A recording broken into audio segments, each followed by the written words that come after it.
Blast ಏನೋ ಘಟನೆಯಲ್ಲಿ ಇವತ್ತು ಕೋರ್ಟ್ ತೀರ್ಪನ್ನು ಕೊಡ್ತದೆ ಅಂಥೇಳಿ ಇದೆ.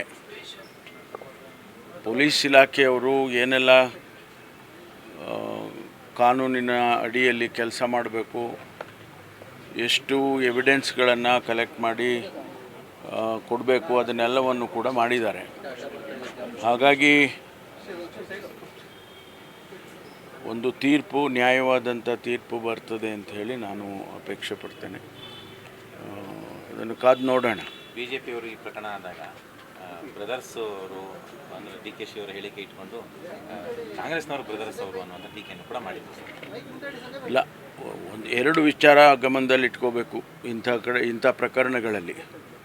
ಒಂದು, ರಾಜಕೀಯವಾಗಿ ಮಾತನಾಡ್ತಕ್ಕಂಥದ್ದು, ರಾಜಕೀಯವಾಗಿ ಹೇಳಿಕೆಗಳನ್ನು ಕೊಡ್ತಕ್ಕಂಥದ್ದು, ಅದು ಒಂದು ಭಾಗ.